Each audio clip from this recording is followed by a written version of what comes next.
completely muddy wall that the route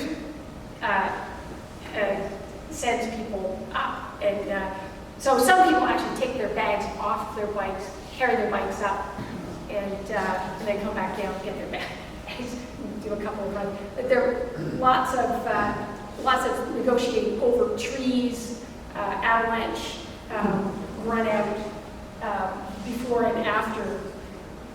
Okay, so it's not really what we signed up for. We thought we were going on a bike ride, and then we were like, it was an obstacle course. It was kind of like Tough Mudder with a bicycle or something.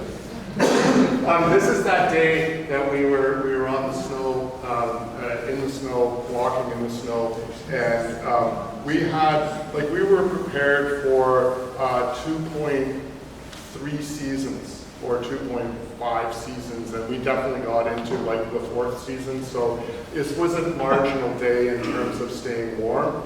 Our bailout was we will put on our puffy. We have puffy pants with us. We had a one down comforter between us, and we were going to get in our tent and wait things out. But we decided we'd keep going, and so we did. It got dark.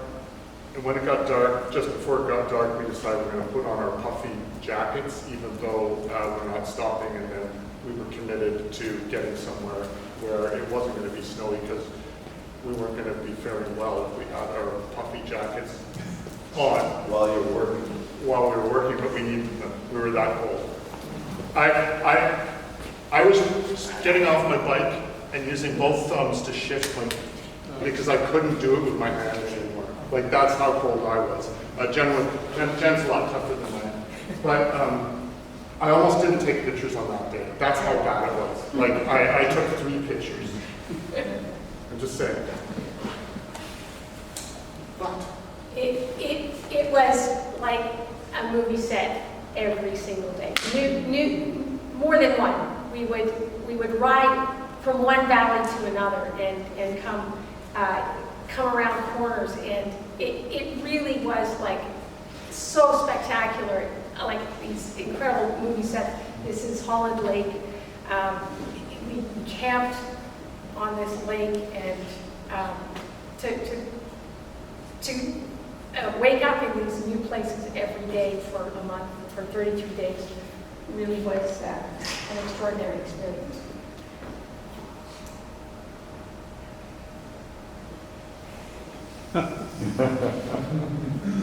We'll talk about her though. Okay, she owns a bike shop called Derail Bike Shop in Butte, Montana. It's a Sunday. She's closed. She has no staff. It's COVID. She has no staff, and it's closed. And she puts a sign on her door. If you're riding the Tour Divide, text this number, and I'll come and work on your bike. That's awesome. And so she was open. She was in the back. She was working on some guy's bike to go in, and we had worn, you can imagine, we'd worn out some brake pads, so we needed to, like, I always wanted to have like at least 2 sets of complete sets, so 8. And so we went in to see if there was any brake pads, and she had some, so we bought them. And then said, well, just in case, because our chains were like 4 or 5 days old by then. So would you just measure them, just see like how badly they're worn, if they're worn? And she put her device on. She goes, these are like beyond worn. Like there is nothing left on these bikes, these chains, and I don't even know if you'll be able to put a new chain on because they're so badly worn. Your free wheel. And it was like, it was 5 days old, 6 days old or something. Anyway, the other thing is you couldn't buy 10-speed chains in Canada at that point. But she had a whole wall of them. And so we put them on, and they worked. And then she said, you know what? I'll put 2 aside here, and if you run into trouble down the way and you can't get any, text me and I'll mail them to you. I mean, like, this is like, very cool. Trailer, yeah. Wyoming. Well, this is still Montana. Cows everywhere. This campsite, we managed to find a sort of fenced-in little area. There was a cattle grate on both ends of this fenced-in corridor. But there was a big bull in the field on the other side that we woke up to in the morning. We arrived in the dark, set up in the dark. It was this huge bull, like just massive. This is the famous basin. So the basin is interesting because it's a basin. I mean, a lot of the time you're climbing up on stuff in this, and then in the basin you go down, and it's low, and it's 100 miles across it, or the route is 100 miles across, and there's nothing. Like there's some oil rigs. There's supposed to be a well. You'll see pictures of it on the internet. We never saw it. That's the place where we put like lots of extra water on, which we actually didn't end up using. We got caught by the worst storm probably that we were out in on the basin, and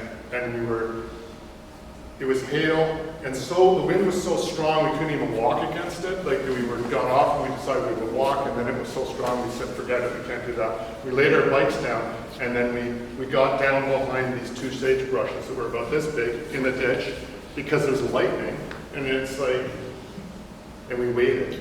Sounds awesome. It was okay. The second best cup of tea that I've ever had in my life was when we got to Wamsutter at the end of that day. It's all a matter of balance. But yeah, no, it wasn't awesome. It was, but we knew it was going to pass. Yeah. But then there's also got that mud. And as that mud starts coming up, that's good.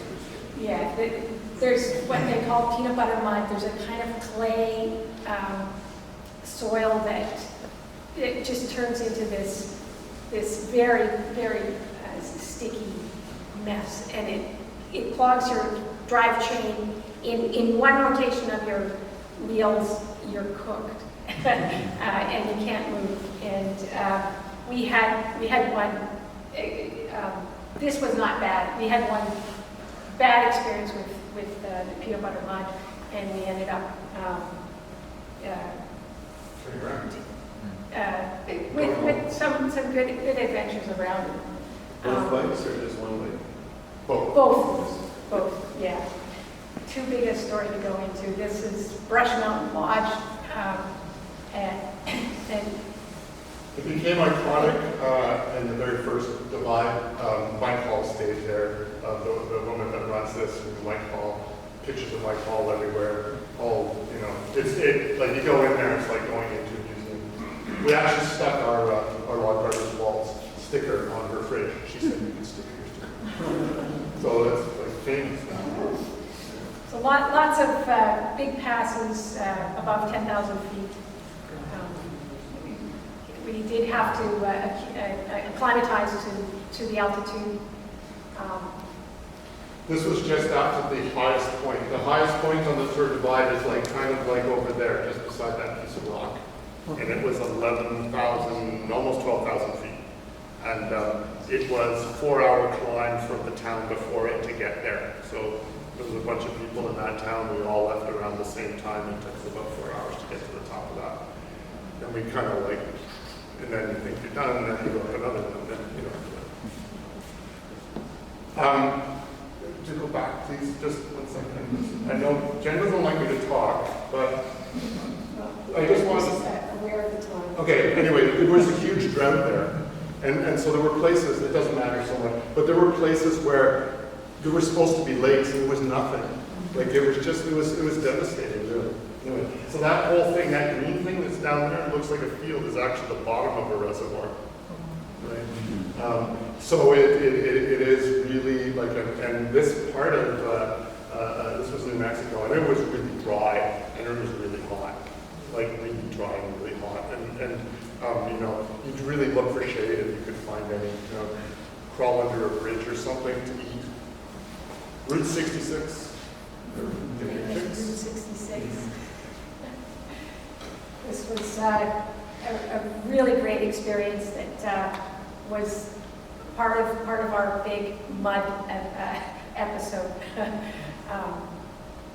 We met some great people as a result of it. Had a chance to spend a night with all these people that were dealing with peanut butter mud that made the road completely impassable. One thing about the peanut butter mud is those 3 people came through the section before this place called Pie Town an hour after we did in the morning. In the morning we rolled through no problem, it was dry.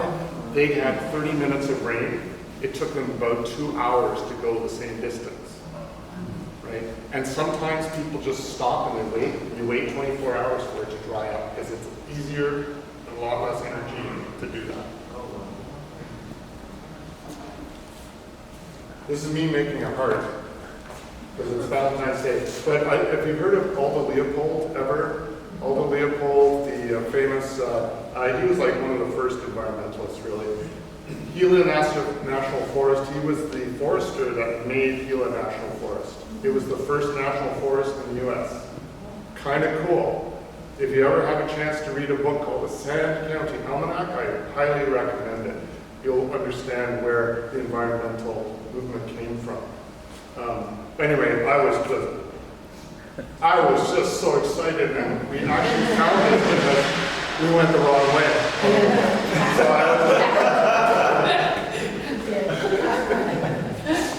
Our last day on the Tour Divide, we had read, we read lots of books of accounts of people riding it, and one of these accounts talked about some guy riding and wiping out in a sand pit on his last day. And so we rode cautiously. We were riding with a guy who had separated his shoulder earlier in the Tour Divide, and Stephen was very cautious when we approached these sand I think they called them arroyos or something like that. But the landscape was described to us as like Dr. Seuss creatures. It was a very memorable last day of riding on the Tour Divide. 33 days to the border. Yeah. Yeah.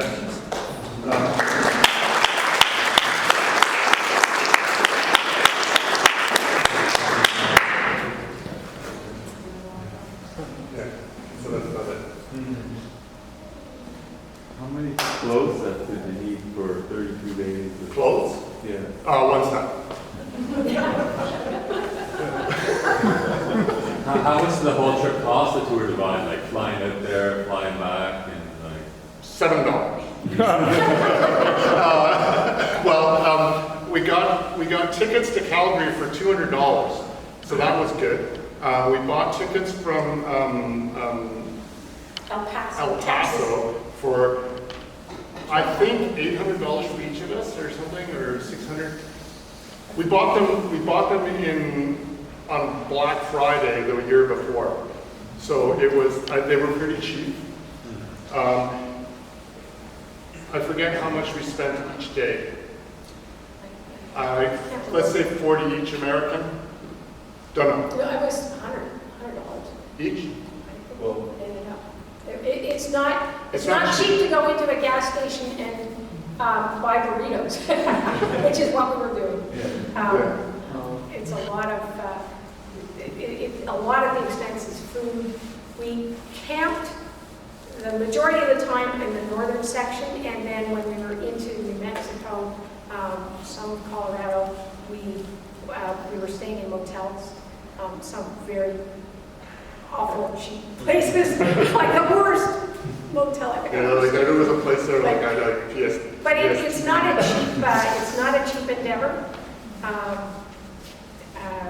You can do it in different ways, but to try to move fast,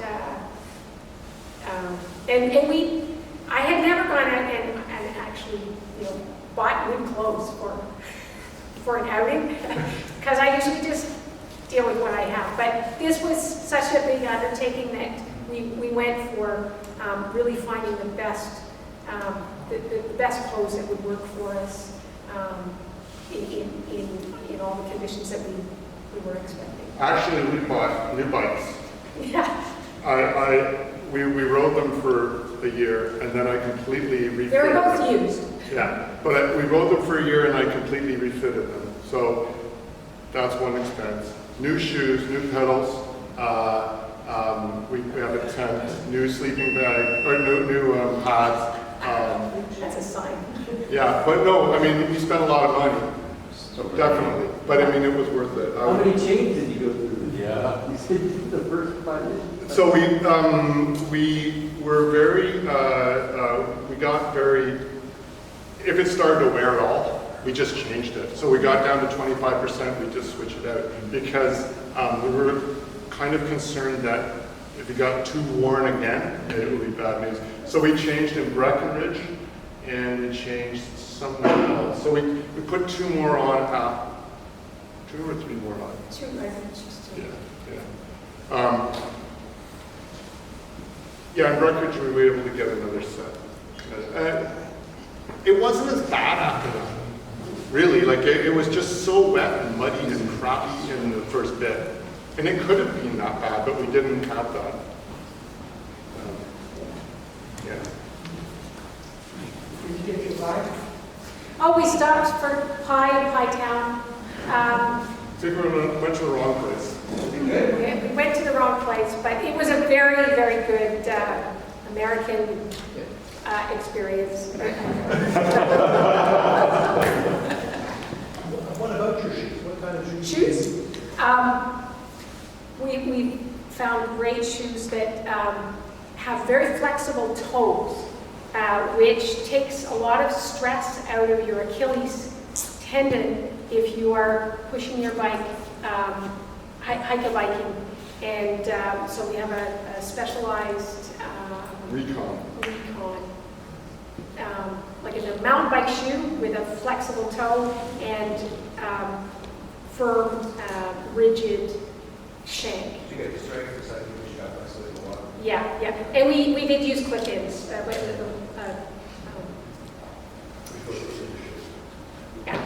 clip-on toes. But a lot of people use flats. You saw people using everything. Like, there's no, again, there's no right. I Yeah. don't know.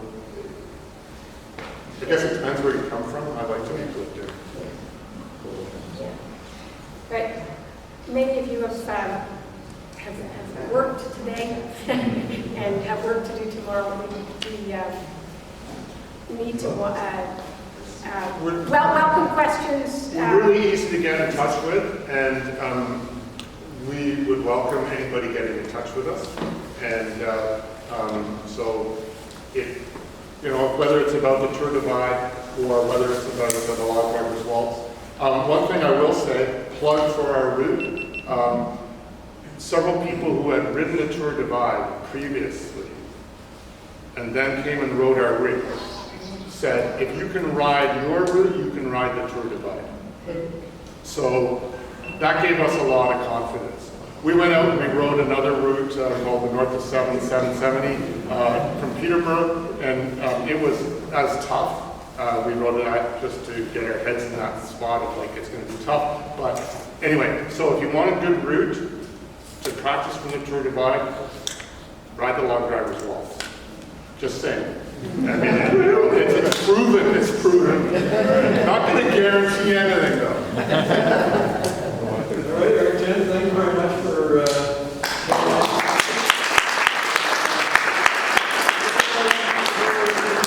taking a chair with them and stacking it on the dolly from the leaf. That'd be very helpful. Thank you.